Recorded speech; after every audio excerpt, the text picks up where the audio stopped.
Hello everyone and welcome to round 3, or rather game 3 of the round 1 of the FTX Crypto Cup. We have another game between these two fine gentlemen. It is Praggnanandhaa versus Alireza Firouzja, and even though we've already shown 2 games between them, we are going to show the third one as well, because they just keep playing incredible chess, and this game you will simply not believe. And then we are maybe going to cover some other games, but we'll see.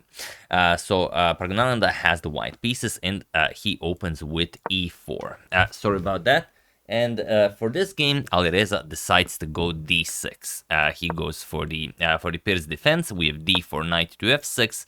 Knight to f6, knight to c3, and now striking in the center with e5. We have knight to f3, and now knight b to d7, going for the well-known black lion variation, which is very, very popular today. Everyone plays it, everyone knows it, and of course you have to be very, very prepared for it. So bishop to c4, bishop to e7, and both players castle. So castles, rook to e1, and pawn to c6. Nothing new being played here.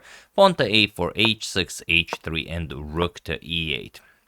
We have pawn to a5 now, grabbing even more space on the queen side, and this is pretty much the most popular setup against the black lion. You want to get your pawn all the way to a5, you want to have the center, and at some point, if possible, you want to be able to play d5 and really put pressure on black's position, but once black allows it, of course.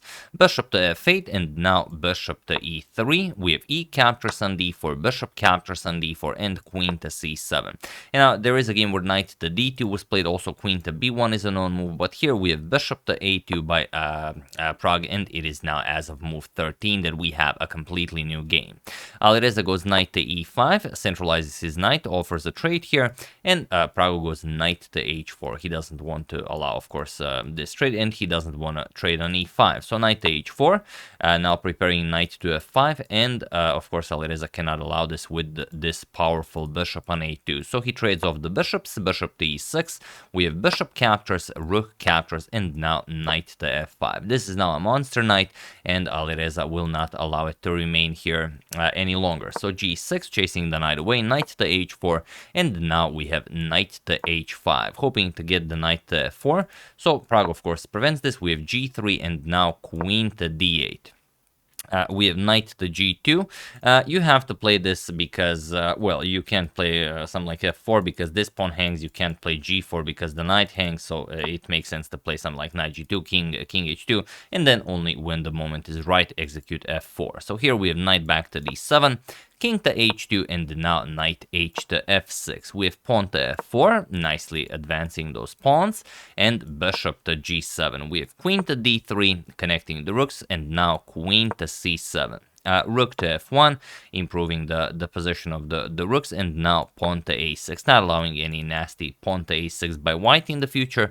We have pawn to f5. Pragg says it is time to start the attack, but Alireza just goes knight to e5. He attacks the queen here, and you have to be very, very careful here. For example, you play something like queen to e3, immediately you blunder the queen. This comes with check, you give up one knight, and the other knight will pick up the queen. So yeah, you don't want to do something like that. So here, bishop captures on e5, we have rook captures on e5, and now f captures on g6. We have f captures, and now knight to h4, just nicely going after that g6 pawn. So king to h7, Alireza defense, and knight back to f3, attacking the rook, remaneuvering the knight, rook to h5, Alireza's rook makes it all the way to the attack against Pragg's king, and now knight to e2, preparing knight to f4 to hopefully win the rook, and now Alireza just goes for it, knight to g4 with check. You could also consider combining d5 with knight to g4 simply to have this diagonal open before starting the attack, but it's rapid chess, you don't have all the time in the world to think about your moves. So knight g4 check, king to g2, and now knight to e5, attacking the queen, offering a trade of knights, and Pragg goes for it. Knight captures, we have rook captures on e5, and now rook to f4, adding a defender here to the pawn, and also maybe an attacker against the black king. So rook a to e8, and now rook a to f1. Alireza has rooks doubled on the d file, on the e file. Pragg has rooks doubled on the f file, and it's definitely a fight. We have rook e to rook 8 to e7. You do not want to allow rook to f7. This will attack the queen, also put pressure on the bishop. So rook to e7, and now pawn to b4, defending the a5 pawn, but this allows Alireza too much in the position, and of course Alireza makes good use of it. He plays d5, puts pressure on the center, and also opens up the queen's diagonal, and if you go for pawn captures, of course the knight hangs, so you can't do that.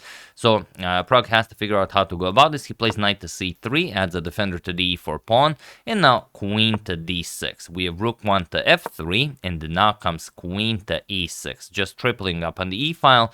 Also worth considering is d4, but like I mentioned, it's a rapid game, so you don't have all the time in the world. For example, knight e2 c5 will really cripple white's position, will weaken the a5 pawn, and so on. But okay, queen to e6 by Alireza, and now e captures on d5. We have c captures, and now knight to d1, trying to set up some sort of a defense here. Rook to e2 check, and now knight to f2. Rook to f2 still holds the game for Pragg to an extent, but after knight to f2, Alireza is completely winning, but it's not like you can just push something and win. You have to calculate it properly. Rook to c7 is one such move that wins the game, but was not played in the game, because now rook captures on c2 is coming, and also if you do nothing, just rook to c3 is incredibly strong, putting pressure on the queen. The bishop also covers that, so white really wouldn't have any moves here. But Alireza goes for a different idea. He plays d4 first. Now it seems similar. You also will have control over the c3 square, but now Pragg plays queen to b3. We have queen to c6, of course declining the trade, aligning the queen with the king here, and now pawn to h4. We have pawn to h5, and now queen to d3. So Pragg fighting for his life here, but it doesn't seem like there is any chance left. Here we have rook 7 to e3, attacking the queen, offering a trade of rooks, but of course this is impossible as this rook is still pinned. So queen to d1, and this is the magic moment where it all happens. Here you have to play rook captures on c2. If you don't, you will not be winning this game, and Alireza did not play this. But I will show you why, because after rook captures on c2, what can white play? If you try rook to f7, which is pretty much your only active move, we're going to play rook c to e2 with the idea of rook to e1, and there's just nothing you can do. If king to f1, trying to prevent rook to e1, we still play it. And after queen captures, you don't even get to capture the two rooks because of queen to b5 check. That's the big problem. King g2, rook captures on e1, and that's it. Of course, white just resigns here. But instead, queen captures on c2 was played, and now Pragg says, all right, he gets a new lease on life. He trades queens, queen captures, rook captures, and now rook to f7. And now he goes after the b7 pawn, and this is definitely not a simple thing to push for the win, even with the passed d4 pawn. So here, king h6 unpinning, and now the bishop can move.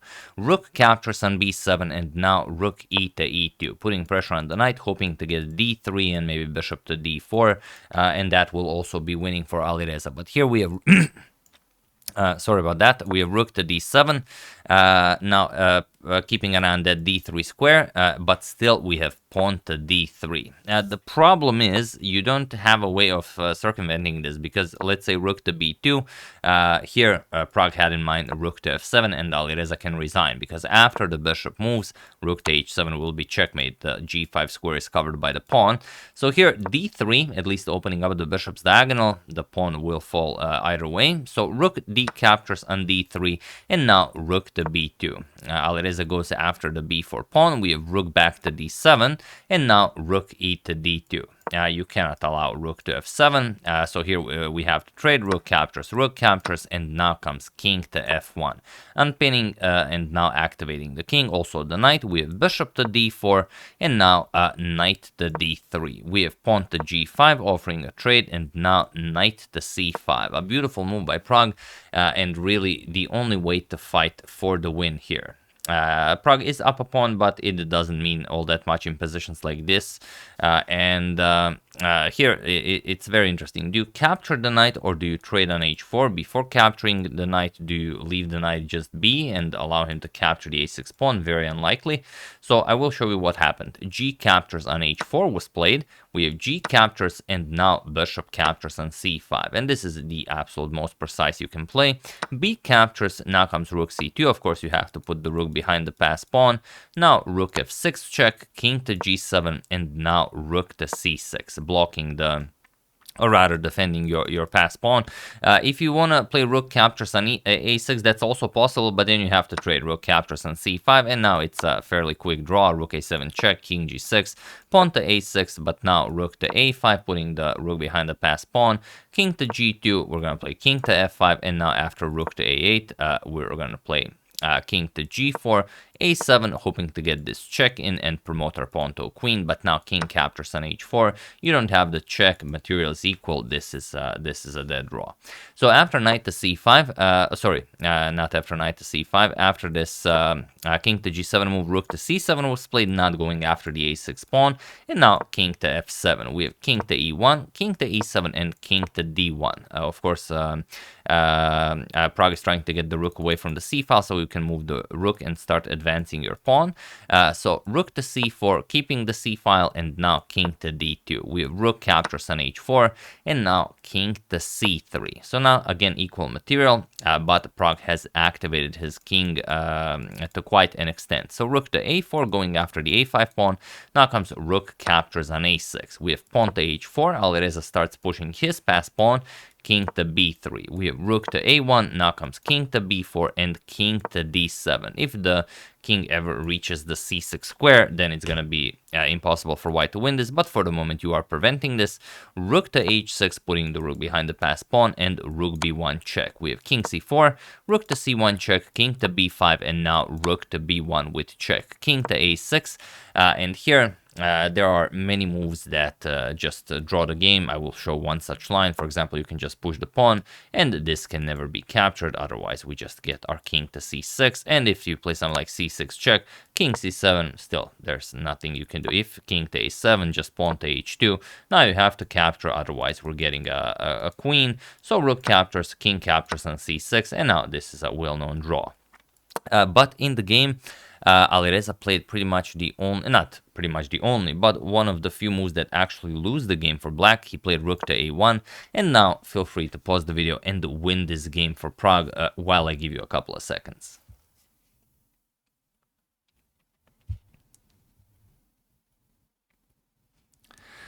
So for those of you who were able to do it, congratulations on being always a true master of the endgame. And for those of you who just want to enjoy the show, it is king to b7. And all of a sudden, look at this, c6 with check, c7, c8, queen. There's no way for black to stop this. If rook to b1 check, we're just going to block rook to b6. How can Alireza fight this? This is what Alireza missed, and it is incredible that it actually happened.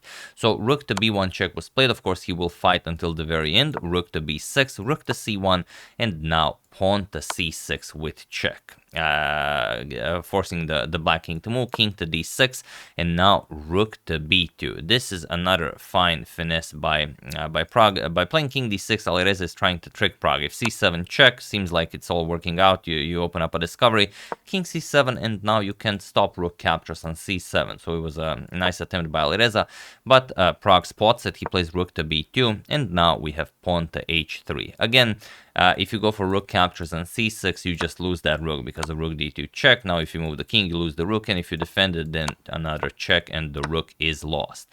So after rook b2, h3 was played, advancing the passed pawn, a6, Pragg does the same, h2, and now, well, you could capture this right away here. Pragg just throws in a nice safety check, rook to d2 with check, either forcing the black king to move away from the pawn so white can play pawn to c7, or king to c5 as was played in the game, but now rook captures on h2, eliminating all counterplay whatsoever. Rook to b1 check, king to c7, and it was in this position on move 76 that Alireza Firouzja resigned the game, and Pragg takes the lead in the match as he has now won 2 games. Alireza won 1, and there is one more game that will be played, so we'll see if it will be 2-2 and tiebreaks will be played, or will Prag win this match, which would be an incredible start for him, defeating Alireza Firouzja. You know that's not something that happens every day.